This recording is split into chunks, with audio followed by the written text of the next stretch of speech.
Hello and welcome to the Tuesday's edition of Journalist Hangout. I'm Ayodele Ozubulu. Today on the program, Anambra State's governor confirms arrest of suspected killers of the church members in Ozubulu. Falana wants Saraki to return pension and Abuja house. And later on the program, Southwest PDP to sanction Senator Buruji Kashamu for alleged anti-party activities. I'll be hanging out with Babajide Kolade Otitoju and Sam Ibemere. So if you're ready, let the hangout start now.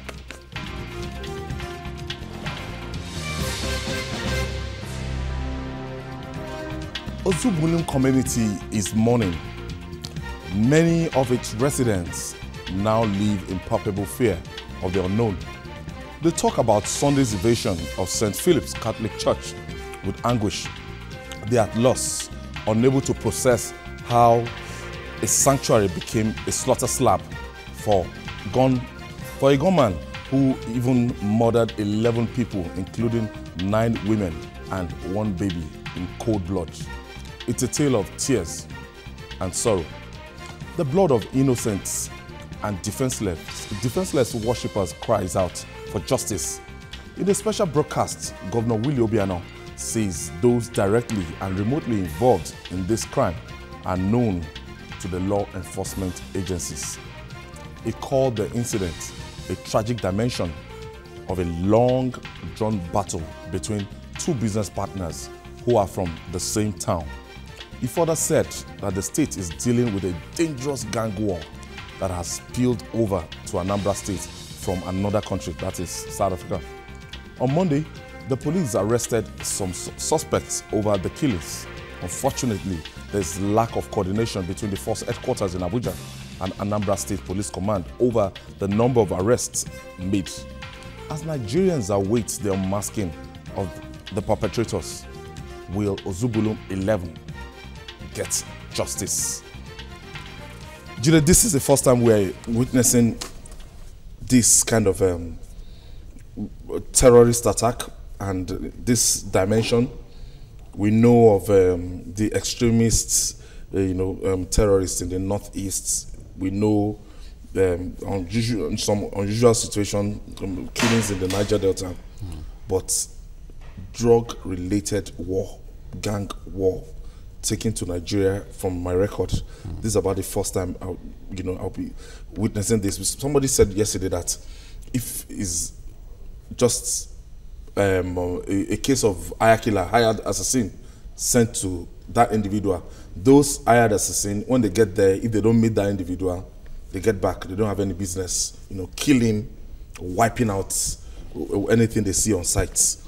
So this Ozubulu, I don't know, you've been following it. I want you to give us the angles that Nigerians, because it's still like shock. We don't, because when they talk about cartel, when they talk about drug war and everything, it's somehow strange to Nigerians. Yes, and the big concern for many Nigerians is that if we are not careful, this could really degenerate, and especially some parts of the southeast could begin to witness this drug gang related killings. I am aware that in the last few years 2 rival gangs have been killing one another, and the fellow who called from South Africa yesterday attested to that fact, that the killings have assuming a worrisome dimension even in South Africa now. The South African security agencies are doing their best to see, to check the excesses of these drug gangs. But from all indications, their efforts have not met with the right result, because the guys are moving around.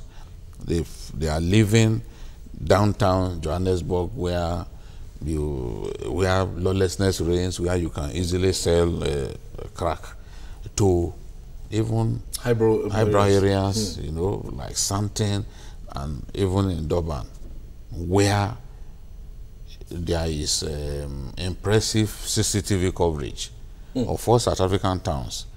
Durban is a place where there is one town where there is impressive CCTV coverage. So most criminals don't want to go to Durban because you could be caught. The CCTV could actually capture you in the act, and then you'll be brought to justice. So they prefer to operate in parts of Johannesburg, Soweto, and the rest. But in this case, these drug barons are going into Durban to look for patrons, because the kind of drugs that this Nigerian drug gangs sell is the people who are rich who ask for such kind of drugs, you know, like cocaine, ecstasy, mandrax, and the rest of them. You know, but right now they are making it possible for even the Lazarus stratum of society, the poor people, to be able to afford by bringing down the price of these things. And these are what causes friction. Because, you know, in the underworld, bring down regulated. You bring it down so that you can make money because you want more and more people to be able to afford it. The poor people, the jobless blacks roaming the streets of South Africa, you want them to be able to afford ecstasy and some of these drugs, heroin and the rest of them. So now there is friction, battle for tough. It's a big battle. There was a drug gang from South America that came into South Africa, and they were going to engage these Nigerian gangs, but the police moved in quickly because they were already looking at the implication of a big, tough war to lead to real bloodletting. So they moved in quickly and to nip that in the bud. But conflicts between Nigerian violence, drug-related violence, Nigerian drug-related violence in South Africa is growing, and it's a real concern. And some of those conflicts, those battles have slipped into Nigeria. You know, someone was telling me that even during the funeral of one of these drug boys, that an armed gang came to the funeral venue and killed another person. So they've been killing one another, and the traditional ruler of Ozubulu was even mandated by government to resolve this dispute about 9 months ago. So it has been... But the traditional ruler apparently failed in his desire to resolve this matter. So they are going after one another. Unfortunately, or fortunately for Alphonsus, maybe he got wind that those guys were coming, so he had left Saturday. But he didn't tell his people to leave. He didn't take his dad with him, and those guys came and made his dad pay. It's a very painful. It's like they are going for broke. They know that this is probably the end, because it will be clear now to him where this came from. So that they could not get him on the day, they must have been thoroughly disappointed, and now felt that, look, to leave a mark. Let's serve justice. Let's serve justice on the dad. It's a classic mafia-like kind of killing. Because remember, if you watch some of those mafia films, even your favorite horse, a horse that in gambling has delivered so much money to you, if you have any conflict with a rival mafia group, it is that horse that they will behead. They will now place it where you can see it, so that you will feel really a sense of loss. So this is the way the whole Sicilian mafia, this is the way that they behave. Sometimes if they don't get you, they look for someone who is close to you, maybe your treasured child. And that's exactly what we have seen. Government must get to the root of this whole thing, the recruitment methods, because a lot of these guys are being recruited and they are being taken to South Africa where they work in drug gangs. So they must find a way in the southeast to get to the root and stop the recruitment and human trafficking that comes with this whole thing. Sam, Yes. I don't know. This is strange, but you might have gathered one or two extra information about the way they operate. Well, talking about operations, it probably would take an insider to understand the way cartels work. One thing that we must appreciate is that the narcotics trade is a global ring. But what Jide has just shared with us is just one leg of the narrative. The other sides of the story that we hear and which is out in the open is that the local government chairman of Ekusigo, LGA, seems to have painted a different picture of what he thought, happened. And his allegation is that this must have been a terrorist attack, which is a sharp contradiction, with earlier narrative that was shared by the state government and the police, that it was a drug-related thing. But again, for the LG chairman, like I said, he thinks there's much more to it. The other narrative, which is also out there, is the one coming from Nnamdi Kanu. You know him, the self-acclaimed leader of IPOP, who says that in their own thinking, that the killings in Ozubulu must have been, allegedly,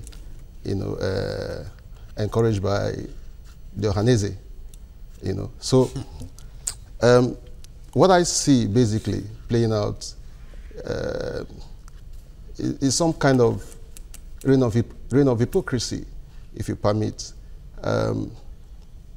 The way the state government launched in, very quickly to draw conclusions as to what might have happened, You might not say, as in, the governor might be aware, as the chief security officer of that state, that look, there's a problem. Like he said earlier, that they've been trying to mediate. No doubt about it. Okay. For those who have followed this development, it's more like a record-setting conclusion, where soon after the incident happened, the henchman of the state told the entire world that it was a drug gang case, and that leaves one critical observers with the impression that, like you have said, that he might have been in the know. I mean, this is a man who is said to have contributed so much to his community. Okay, he wasn't just building churches. He is also said to have built roads and bridges. And there are pictures of him and the governor together. So apparently he's well known. The question that has not been answered is, who is this guy? What is his pedigree? Where is he coming from? What's his source of income? So it's a very dangerous case that we have on our hand. And I think that the hurried conclusion drawn by the state government gives room to other very critical questions that should be asked. If this much is known about this character, then it should make life a lot easier. We were told that some arrests have been made. We've not been told who the characters arrested were. Okay, and I think that this is all in a bid, to cover up things, because one would expect that the story being told in terms of what might have happened should, assume some level of believability.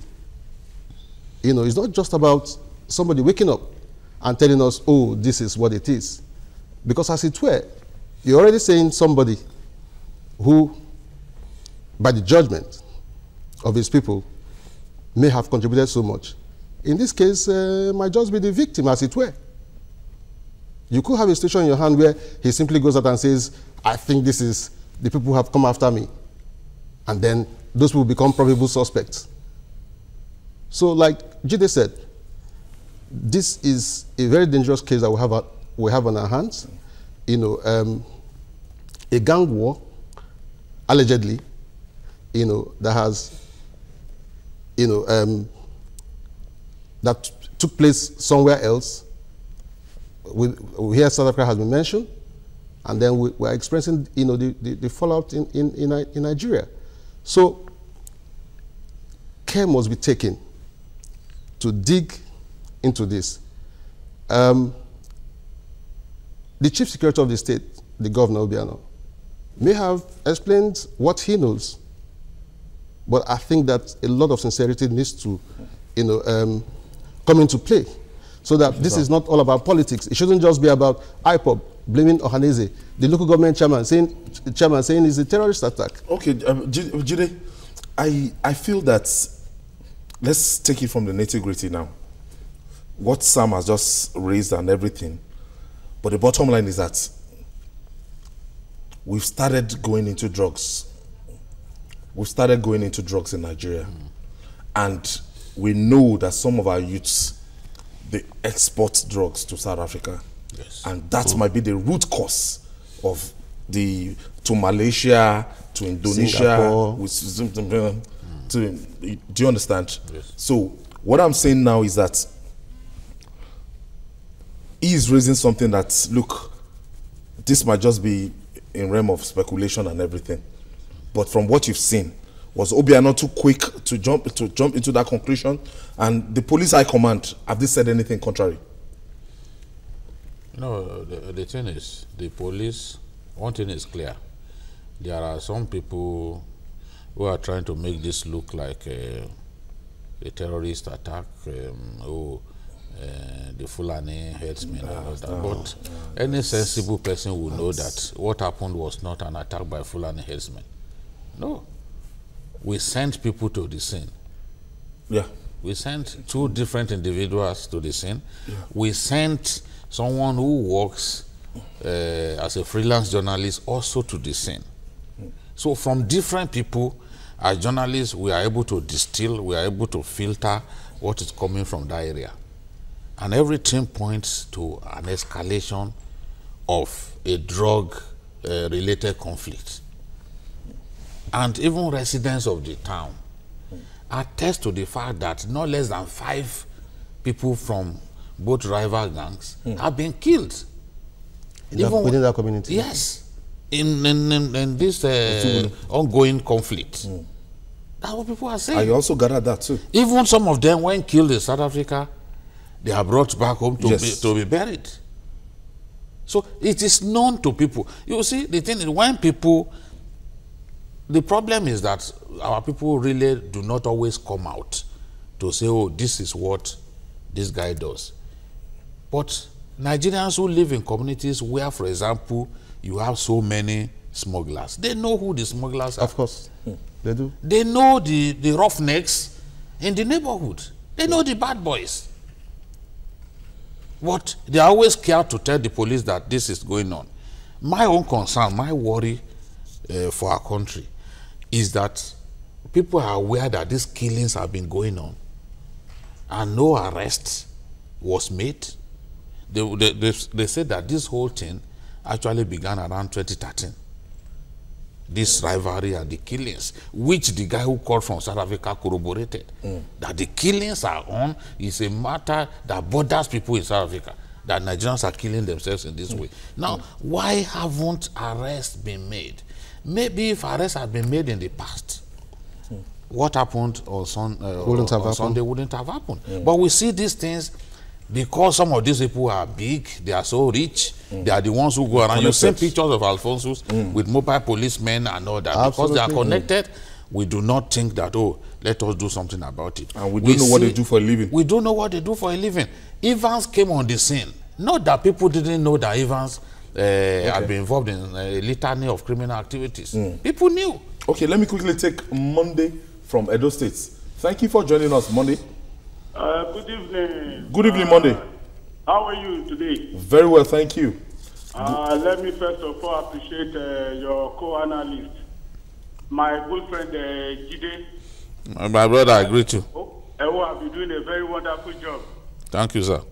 I'm a retired soldier from the military intelligence. Oh. Okay. And thank you very much. From the way I've been watching this program from the onset, Ogajide is supposed to be an intelligent operative because of your level of analysis. Thank you, sir. And with the topic on ground, I want to make my own little contribution. All right, sir. So far, so good. It is very, very appalling, very disheartening what has just happened in Ozubulu. That shows the level at which we Nigerians are so desperate to make money, which is not the best at all. Permit me that there are some ethnic groups in Nigeria, the way they go about this issue of money is so desperado. That is on the other hand. Secondly, I want to say the governor has disappointed us somehow, if I may say. Because before you see, just like you have a church, people donate money in the church as offering, and you don't even bother to know the source of their income, but you appreciate them. There are some good pastors who does not like to see such money. They will say, brother, we are grateful, you hold it. For somebody to be investing money in your state, and you don't even know the whereabouts, the source of income. And when this issue of this nature happens, definitely he's speechless. His hands are tied. He will not be in a better position to actually say something. But for the fact to just make people feel yes, he's concerned. That is why he made that comment he made. He knows where the issue is coming from. Thank you, Monday. Thank you for your contribution and, you know, introducing that angle to it. Yeah. In fact, drawing from the contribution that has just been made, I'd like to take us back a little to the LGA chairman. We understand the way Nigerian politics is played. It's not unlikely that the man who is at the center, who is being talked about as an influential son who has done so much for his community, it's not improbable that he was critical in the appointment of the LGA chairman. Otherwise, he probably shouldn't have been speaking the way he did. You know, to counter the narrative that's been put out there by the state governor. He also said that it's not even very stubborn. So that the people that came to I think we should just disregard. He is not a policeman. He's not going to investigate this at the end of the day. It's just his position. And Nigerians can read between the lines. Yes. It's just an evidence. He can say what he likes. Nigerians are not fools. But you can't discount it. Nigerians are not fools. No, at the end of the day, people won't remember what he said. Because this will be investigated, and I'm sure that in the fullness of time, the truth will come out. So whatever he says as a local government chairman, that's his business. We will not allow people to try to use politics, you know, to just becloud our reasoning, to just deflect attention from the real issues. Because other people are more concerned. Because when I sent people to that scene, the people gathered around there and they were ready to offer information. You understand? I'm more concerned about what those ordinary people say. Some of them witnessed the shooting. They explained how the shooting happened. Than what a local government chairman who was not at the scene, who was far away from the scene. But that is to assume that he's speaking for himself. Yeah, I want to believe this. Yeah, I want to believe he might not be speaking for himself. Before we leave this now, you just said that he was probably critical. That man was probably critical to his appointment. Let me take Prince from Abia State. Thank you, Prince. Good evening. Good evening, Prince. Please, jumping into conclusion by the governor shows that he knows what is happening. Hello? Yes, Prince, go ahead. Yes, jumping into conclusion by the governor shows that he knows what is happening before. And seeing the picture of the governor with the love violence shows that 95% of Anambra people always involved in either ritual or in drug business. So my contribution is that if not that the system of our judiciary in Nigeria is somehow, why prosecuting these people, the governor should be questioned. Even the traditional ruler that traveled to the South Africa should also be questioned. And if we say the truth, we know that the man maybe went there to collect money and come back and keep silent. That is my own contribution. All right, that's an additional one there. I didn't even know that the traditional ruler traveled to South Africa. And that's why I think that we should be looking at the bishop too at some point was said to have traveled there for a retreat. And at this, right where the retreat was taking place, somebody was shot. You know? So the thing is, what we can't discountenance is the fact that there has been years of conflict between two different drug gangs. And this is how they operate. If you kill one of my own, they will avenge it. Even if it takes years, they will avenge it. It's just like cultists. You kill one cult member, the rival cult will come after your people. No matter how long. No matter how long. There's no way you can placate them. They may not be able to strike immediately, but one day, when you least expect it, they will come for you. So, and that in my view, is what has happened. All right, still to come. Femi Falana wants Saraki to return pension and Abuja house. Don't go away. It's still journalist Hangout. We'll be right back after this breather. Stay with us.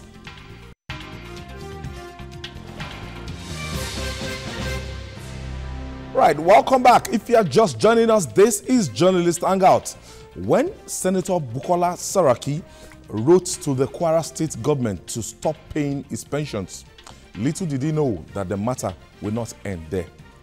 Many former governors like him who held political office have for years been receiving double pay. They draw pensions from the state government and salaries from the federal governments. There are about 20 more senators and 7 ministers guilty of the same. This is happening in a country where there's no guarantees that civil servants will be paid their entitlements even decades after service. Others who got lucky are subjected to endless verification exercises. Many more are still owed gratuities and pensions. Today, the cause allowed for Saraki to refund pensions he collected from June 2011 when he became a senator. Lagos lawyer Femi Falana described these earnings as illegal and immoral. He also urged him to relinquish the house, Abuja house, built for him by the Kwara State government. This seems to be too harsh, or this call might not be too realistic, Babajide. I don't know.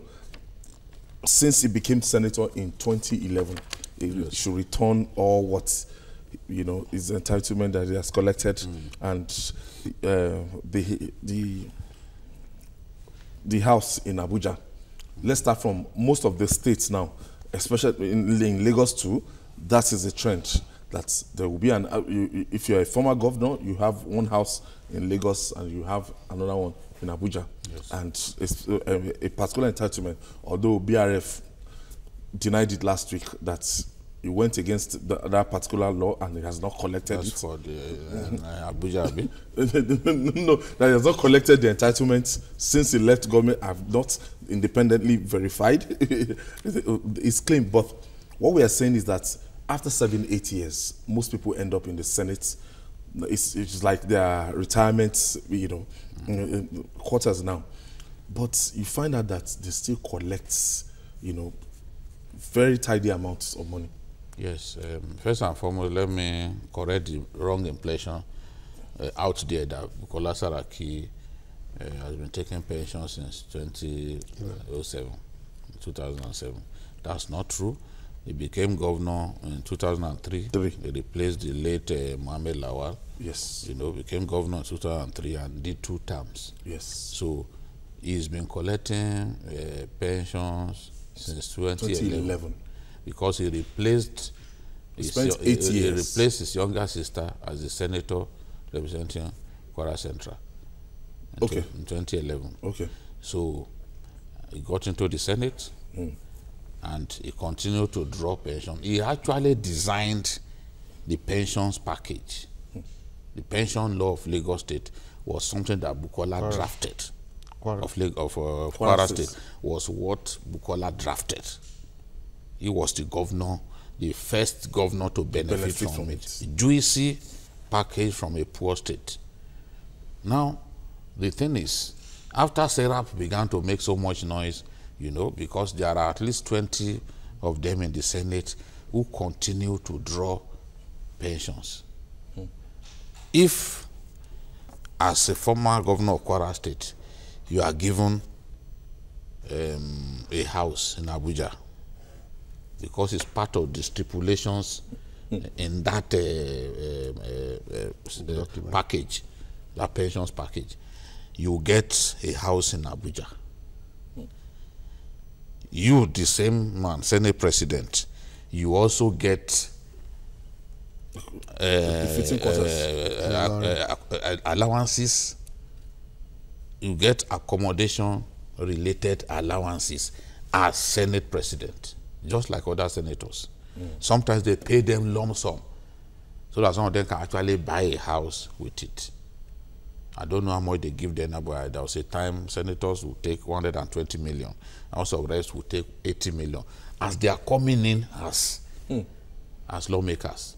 So with that 120 million, yes, I know a House of Reps member who with his 80 million just went ahead and bought a house in Abuja.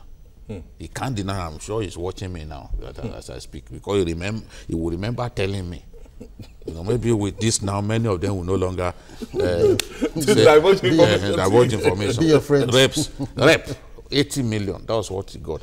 I believe that they get more now. You know, there was a time that Reps members were asking that they should pay them the same amount, there should be no discrimination, they should pay them the same amount as senators. It's actually with this kind of money in mind, so that 80 million is not enough for them. They think they should just get like 120 million. They probably get more than that now. So the point that I'm making is, Bukola will get, he's been given a house by the state government, and he will go ahead and still be collecting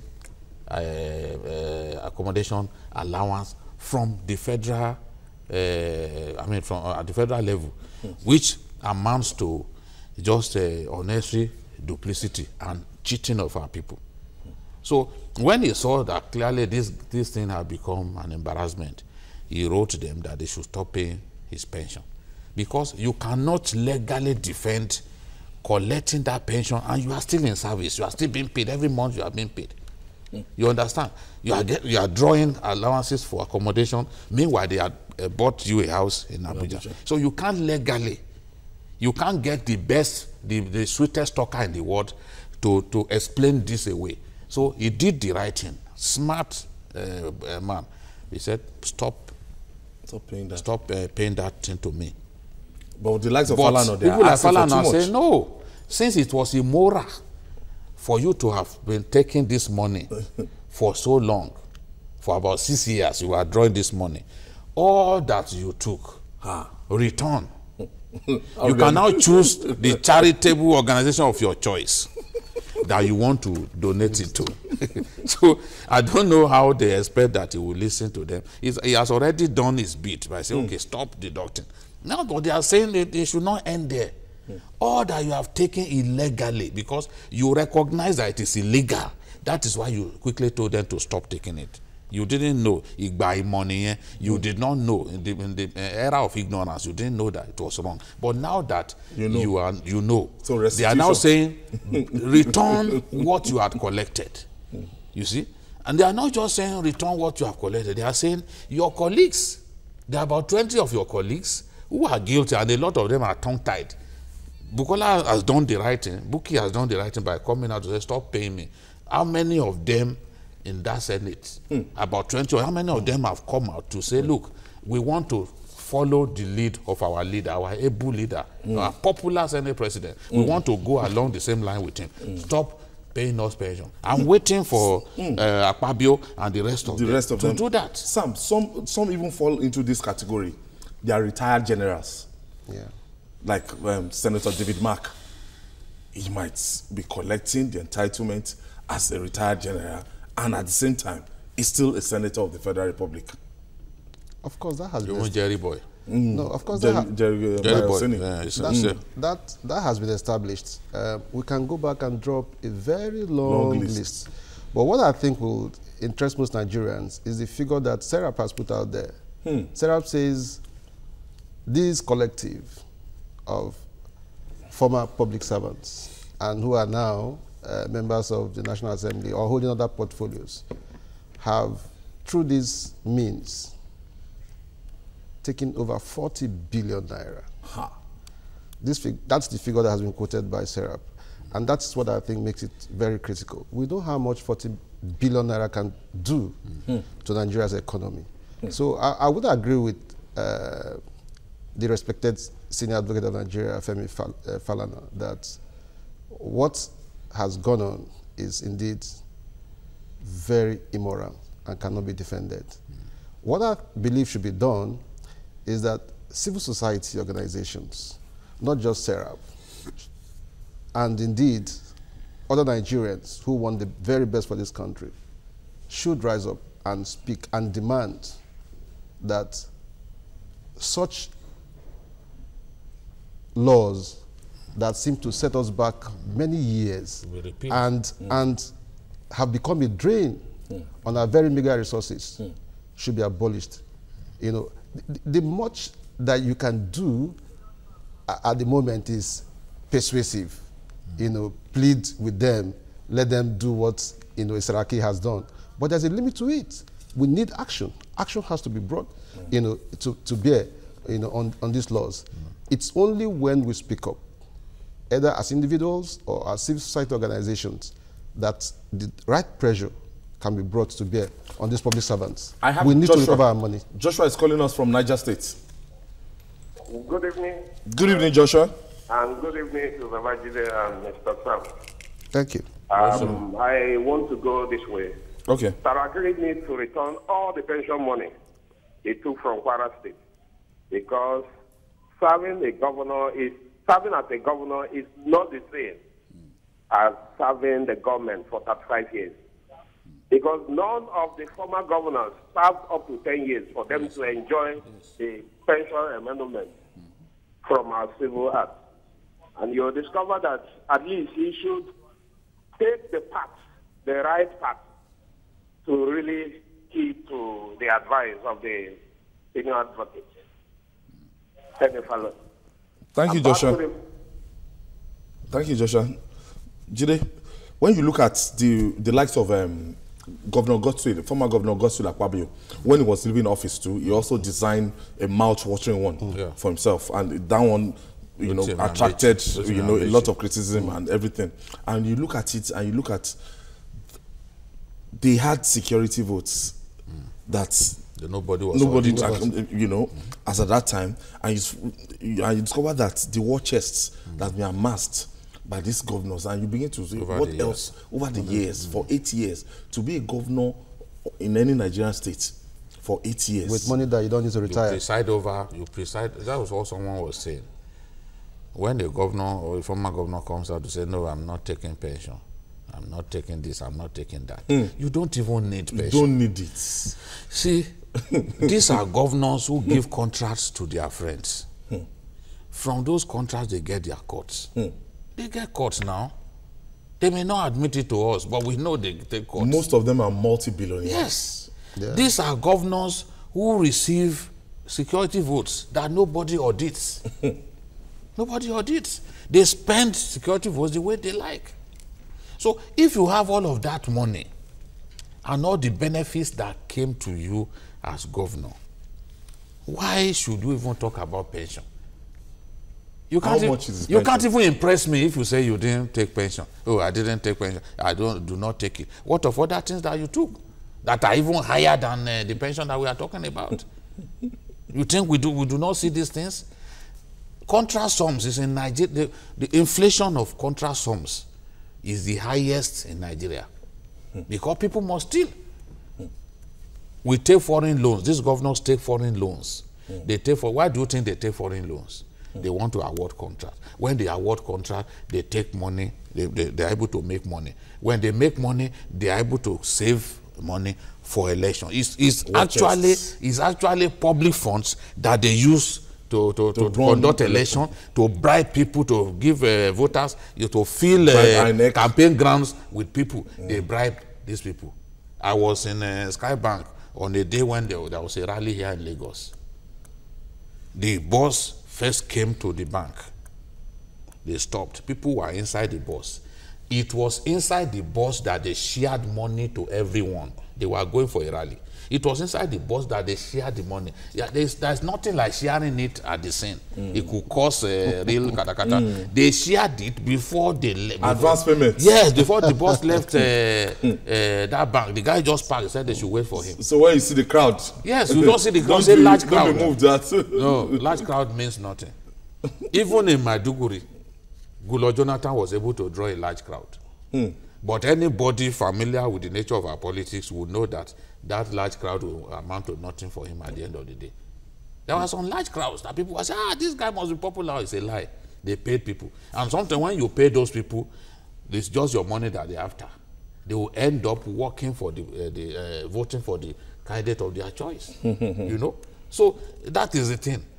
These guys, the kind of money that they've made as governors, they shouldn't even be talking about pension. We have about 20 of them. That is the point. The challenge that these guys have thrown to Bukola is to convince his other colleagues. He shouldn't stop with him. Chebi is a leader. He's a leader of the Senate. He's a leader that they respect.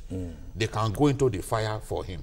Let him now use his position to say, colleagues, stop this practice. Stop. Let us stop. Mohammed is calling us from Ogun State. Yeah, good evening. Good evening. Thank you for joining us, Mohammed. I'm a first-time caller. Oh, congrats. My biggest issue with this is Senate. Those guys don't have the feelings that Massacre has. Because it doesn't know somebody like Saraki, the billions he has, is still taken from his own face. I can barely hear Mohammed. What are they going to do with all this money? And thinking of them there. Those guys, they don't have things. If they have things, I don't see. I don't know. I'm a bit of words. Well, all right, thank you. Don't be annoyed. You succeeded. There's something that we also didn't add. For senators, for House of Reps members, do you know that they take severance package as well? They take severance package. They pay them off. Yes, when they are leaving, which is about 300,000% of their basic. They take. Even their staff, they take. Sam, your last take. Why do they do this? Because they know that usually most of them don't come back. But whether they come back or not, they pay them off. They pay them off. I agree that something radical needs to be done. But I don't know if that change that we're asking for is going to come from within. I think it's going to come from without. I don't expect the likes of Saraki and other senators that populate the National Assembly to want to commit some kind of political suicide. I think that civil society and the rest of us should bring enough pressure to bear on them. All right. Trouble is brewing again in the People's Democratic Party after last month's Supreme Court ruling that ended the leadership tussles in the party. Nigerians had hoped that it would put its house in order and provide credible opposition to the current administration. But the monster of internal wrangling is rearing its big head again. On Monday, Southwest PDP leaders set up a disciplinary committee to sanction Senator Buruji Kashamu, who represents Ogun East Senatorial District in the National Assembly. They accused him of anti-party activities and told his constituents to dissociate themselves from him.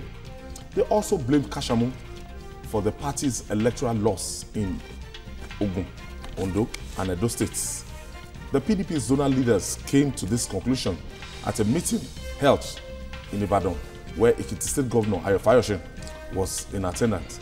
He insisted that Kashamu was responsible for the challenges confronting the party in the zone.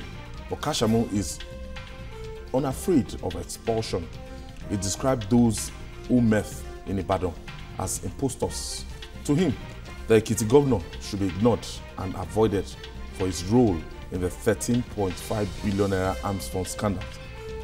What is going on again? Jide, an additional information to this.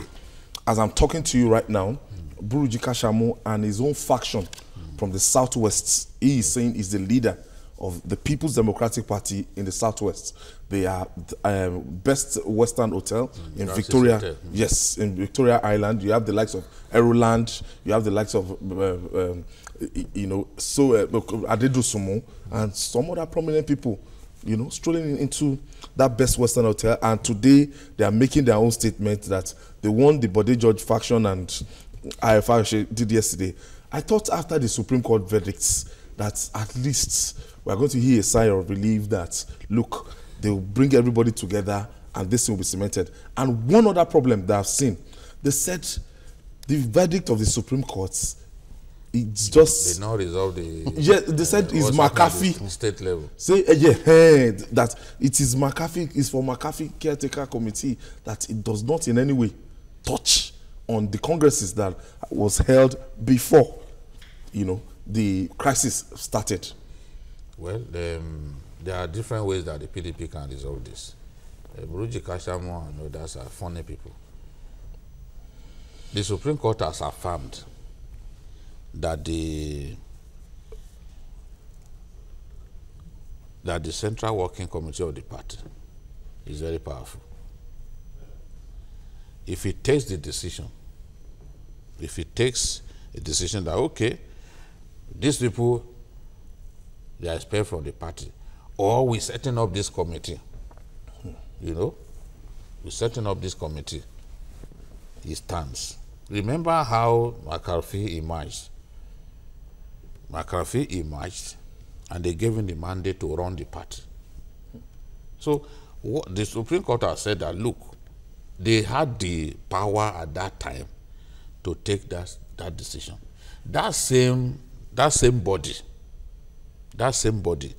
that has all the major organs of the party involved, that same body that empowered McAfee to run the party in caretaker capacity, can expel people like Buruji Kashamo. Do you think it will be doing the party of any good? No, but the thing is, those guys, they made up their minds to go to another party. They will probably end up in mega party or another party. People like, we said it a long time ago that the crisis in the southwest geopolitical zone for the PDP, that the crisis is intractable. People like Aeroland, they will find it difficult to work with Bode George. So some people will inevitably have to leave the party for others. You cannot convince those people that, look, let us work together, because they've gone too far to now look back. That is a fact. They've gone too far. Remember when McAfee said, look, we have that we'll bring these people back, no winner, no vanquish, and all that. Fauci came out to say no.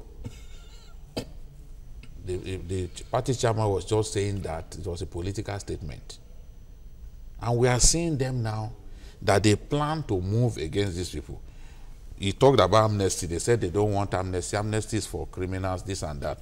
Of course, if they say they are giving you amnesty, why don't you take it? The damage that you inflicted on their party is significant. During that time, do not many people left the party. If there had not been that crisis, they probably would have claimed those states.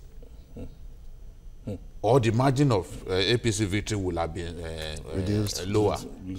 But you can see smaller. You can see what has happened. They took their own party to court. And all, you think it's not easy in politics. You want to crush your enemy. I've said it repeatedly that Nigerian politics is like a battle between the matador and the bull. You want to kill the bull, and the bull too has the legitimate right to kill you if he can. Sam, what do you feel about this? The crisis brewing in the Southwest doesn't come to me as a shock. Political parties exist to face this kind of challenges. There will always be contests for power. We should put this in perspective in my thinking. The PDP has just come out of a very terrible crisis, which seems to have been resolved at the national level. Of course, one would expect that at the level of the regions and the states, the party that seems to have dominated affairs arising from the outcome of the Supreme Court judgment would want to assert itself. It's to be expected. What is interesting about what has happened or is playing out in the Southwest is that all the characters involved, as far as I'm concerned, have the likes of Buruji have baggage on their neck. Fayose has baggage on his neck. Body George has baggage on his neck. Is he a Benga Daniel that you want to talk about? So Body has been cleared, sir. Well, but those things are there. So what you find playing out in the Southwest is basically a contest for power. It's about what is going to happen in the next 2 years. It's about 2019. So the different camps are basically positioning themselves for contest. So I think that what should concern us as Nigerians is that we should have a viral opposition party.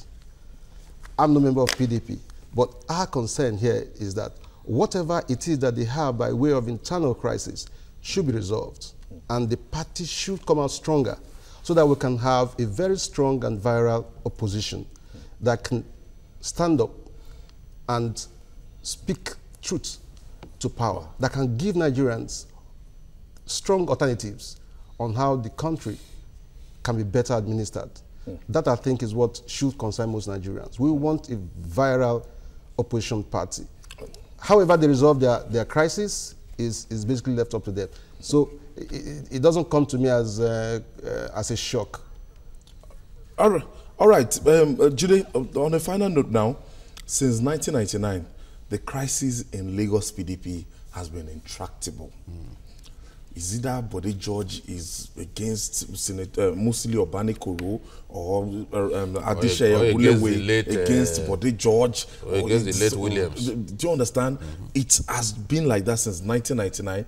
And I think Lagos State is the only state that PDP has not made inroad into since 1999. Well, given the way Tinubu ran the state and the succession of good leadership, you know, provided by Tinubu's party, you think that it's going to be difficult for the PDP to do well in this state. They did well in the last election, relatively, but they still fell short of winning the state. Even if they come together, you know, they will still fall short of winning the state, because you can see that Ambode is doing quite well, building roads, infrastructure is done well. But the truth is, their crisis will go on and on, because these people have made up their minds not to forgive one another. And even Nigerians will find it difficult to forgive the PDP, given the chaos that they plunged Nigeria into, given the misrule that characterized the years of PDP at the center.